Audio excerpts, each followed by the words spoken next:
Hi friends! Peanut laddu செய்கிறதுக்கு வந்து நான் ஒரு 1 1/4 கப் பீனட்ஸை வந்து ஒரு மிக்ஸி ஜாரில் ஆட் பண்ணிவிட்டு கொரகொரப்பா அரைச்சு எடுத்துக்கிறேன். தென் அதிலிருந்து ஒரு 3 டேபிள் ஸ்பூன் அளவுக்கு வந்து தனியா எடுத்து வச்சுக்கோங்க. அது எதுக்குன்னா, லாஸ்ட்டில் வந்து உருண்டை பிடிக்கும்போது வந்து ரொம்ப யூஸ்ஃபுல்லா இருக்கும்.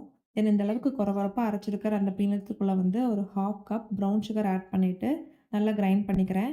அரைக்கும்போது ரொம்ப நேரம் அரைச்சிராதீங்க. அதுக்கப்புறம் அது பீனட் பட்டர் மாரி ஆயிரும். ஸோ இந்த அளவுக்கு வந்ததுக்கப்புறமா இதை வந்து நான் ஒரு பவுலில் ட்ரான்ஸ்ஃபர் பண்ணிக்கிறேன்.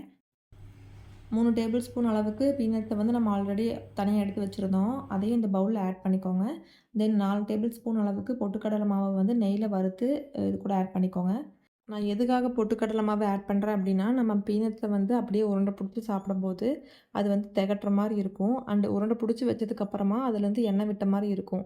ஸோ ஏதாவது ஒரு ட்ரை மாவு ஆட் பண்ணா தான் இது வந்து சால்வ் ஆகும். ஸோ பொட்டுக்கடலை மாவு ஆட் பண்ணுறதுனால நமக்கு திகட்டுற மாரியும் இருக்காது. அண்ட் உருண்டை பிடிச்சி வச்சதுக்கப்புறமா எண்ணெய் விட்ட மாரியும் இருக்காது. இதோட டேஸ்ட்டுமே ரொம்ப சூப்பரா இருக்கும். கண்டிப்பா வீட்ல செஞ்சு ட்ரை பண்ணி பாருங்க. ரிசல்ட்ஸ் எப்படி வந்துச்சுன்னு சொல்லி கமெண்ட்ல சொல்லுங்க. தென் நான் ஃபர்தரா போடுற வீடியோஸ் நீங்க பார்க்கணும் அப்படின்னு நினச்சீங்கன்னா, சேனலை வந்து சப்ஸ்கிரைப் பண்ணி வச்சுக்கோங்க.